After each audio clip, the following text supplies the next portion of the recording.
Salut tout le monde, très urgent. Aujourd'hui, lundi 3 novembre 2025. 3 chauffeurs des camions de citernes de carburant viennent d'être arrêtés par la police avec des gérants de stations pour trafic de carburant. Voici la photo de ces individus qu'on a montré à la télévision Ortem du Mali. Voilà. Voici la photo de ces individus qui vendaient clandestinement du carburant. C'est ce qu'ils ont dit à la télévision nationale. Il y a une grande surprise que je vais vous montrer aujourd'hui. L'ORTM vient de diffuser la photo de ces individus-là, que ce sont les trafiquants de carburant. Qu'est-ce qui s'est passé? Le chauffeur est là. Il y a un des chauffeurs qui est sorti parler. Je vous laisse écouter, mais patientez-vous, nous allons traduire ensemble et vous allez comprendre qu'est-ce qui s'est passé réellement. Que Dieu protège le Mali. Dimanche le 2 novembre 2025.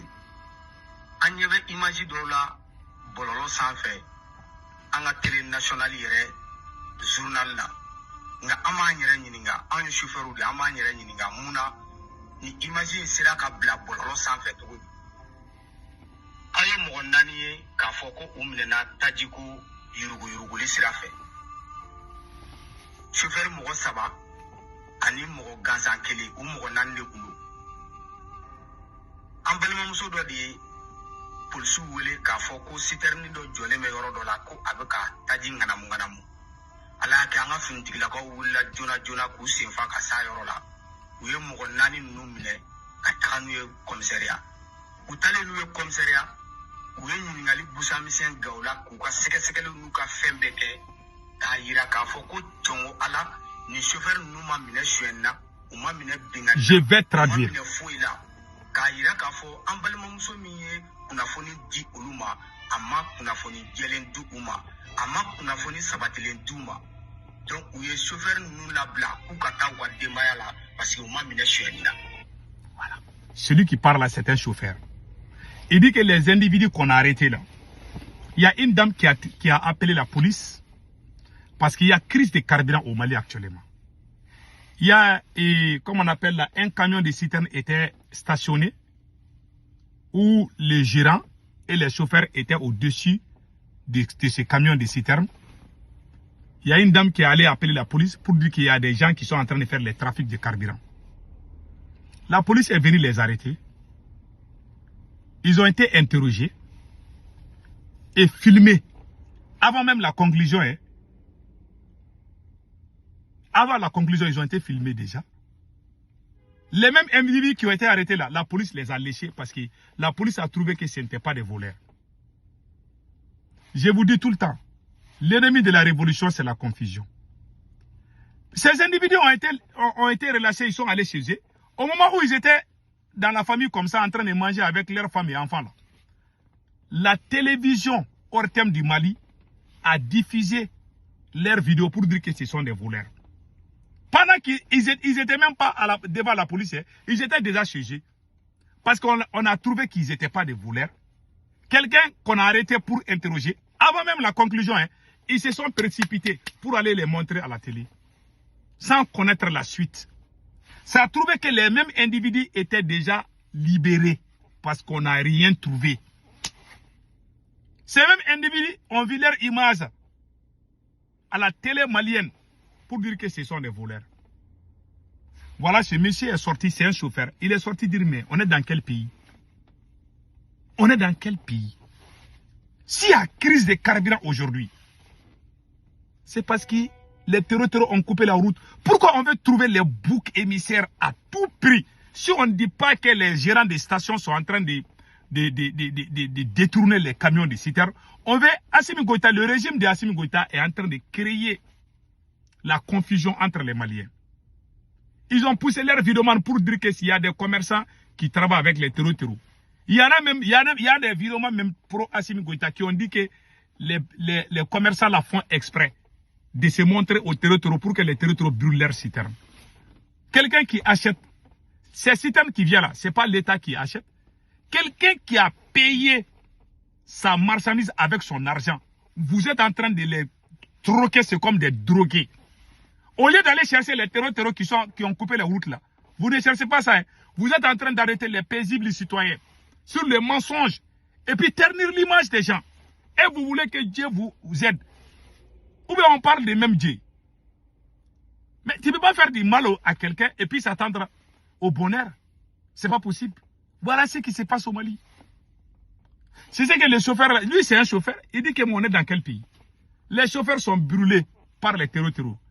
Combien de chauffeurs ont été tués? La même télévision malienne là n'a jamais parlé de la mort des chauffeurs. La même télévision n'a jamais présenté les condoléances à la famille des chauffeurs. La même télévision n'a jamais encouragé, même un seul mot d'encouragement aux chauffeurs de camions de citernes. Non, c'est des ingrats. Quand un ingrat dirige une nation, voilà ce que ça donne. Quelqu'un qui est ingrat ne va jamais réussir dans sa vie. Il est toujours dans les regrets.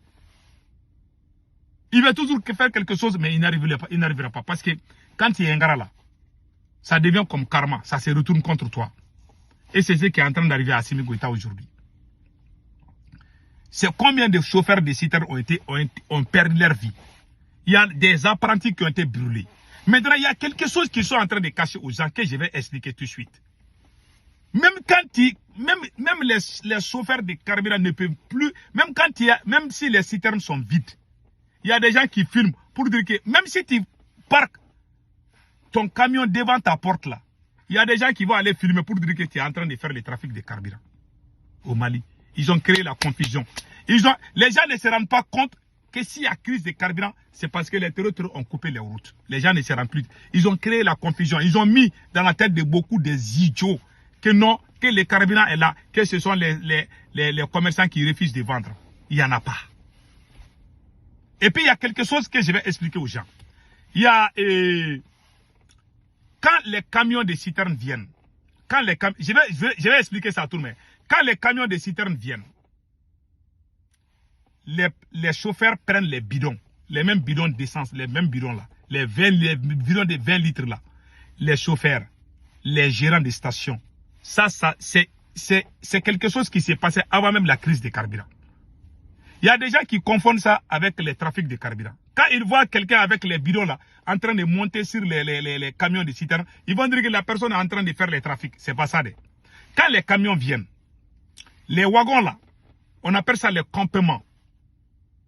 C'est-à-dire que quand vous voyez les citernes là, les longs, c'est-à-dire que les wagons qui est derrière là, où on met les carburants là, il y a trois parties, c'est divisé en 3 parties. Si vous avez acheté 45 000 litres, donc il y a 3 trous dedans. Les trous sont séparés aussi. Parce que une citerne peut servir 3 stations. Comment ça se fait? Je vous explique. Les citernes que vous voyez, les wagons que vous voyez là, il y a 3 trous. Parce que les gens voient ça, les gens pensent que c'est rempli et puis on enlève seulement. C'est pas comme ça. Il y a 3. Si c'est 45 000 litres, chaque trou peut contenir 15 000 litres. Donc chaque station, si c'est 3 stations, chaque station aura 15 000 litres, 15 000 litres. Donc quand les camions viennent, les gérants et les chauffeurs montent pour regarder. Est-ce que, parce que quand la citerne bouge là, ça fait les mouvements là, il y a un trou, au lieu que ça soit 15 000 litres, ça peut verser par inattention, ça peut manquer et puis aller se coller à un autre endroit. Donc ils essayent de prendre des bidons et puis ils essayent de prendre une partie du carburant d'un trou qui a pris l'autre de l'autre trou et puis ils essayent de les mettre au même niveau. C'est comme... voici le carburant comme ça, Le trou là, ça doit être 15 000 litres, 15 000 litres, 15 000 litres. Mais les mouvements font que les 15 000 litres là, ça va devenir 12 000 litres au lieu que ça soit 15 000 litres. Donc si tu ne vérifies pas ça, donc si tu vois que ça là c'est 17 000 litres, tu enlèves 2 litres et puis tu ajoutes à l'autre le manquant. Donc c'est comme ça ils travaillent.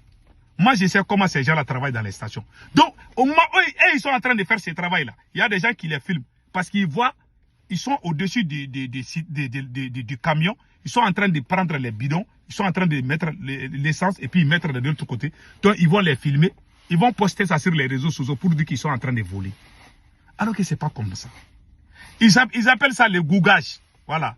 Les goujas, c'est ça qu'ils appellent. Voilà. Ils font les goujas, c'est-à-dire que les campements, on appelle ça les campements. Ils font les goujas, c'est-à-dire que mettre en équilibre 15 000 litres ici, 15 000 litres ici. Donc, chaque station aura 15 000, 15 000, 15 000. C'est comme ça qu'ils travaillent. Ils font ça depuis des décennies. C'est comme ça qu'ils travaillent. Donc, quand ils voient quelqu'un avec les litres de bidon là, ils vont dire que la personne est en train de voler. Ils ont créé la panique partout. Ils ont créé la haine. Même quand ton camion citerne est vide là, tu parques devant ta porte, ils vont aller filmer. Ils vont dire que toi, tu es en train de cacher. Qu'il y a carburant, mais toi, tu refuses de vendre. Ils ont créé la panique. Le pays là est gâté, je vous dis. C'est Dieu seul qui peut sauver le Mali. C'est ça, ils ont dit. C'est pour cela, moi, je vous ai tout le temps dit, on prie Dieu pour le Mali. Mais l'ORTM, que les gens respectent beaucoup, l'ORTM n'a pas eu honte de diffuser des mensonges. Une télévision publique doit dire la vérité. Mais une télévision ORTM, c'est la honte aujourd'hui. Publier des mensonges. L'air évidemment, ils ont... Parce que Assimi Goïta veut toujours montrer que les carburants sont là, que lui, c'est pas sa faute. Il veut toujours chercher les boucs émissaires. Il veut toujours chercher les boucs émissaires. Ça fait honte. C'est la plus grande honte du siècle. Que Dieu bénisse l'AS. Donc c'est ça aujourd'hui. Passez un excellent week-end.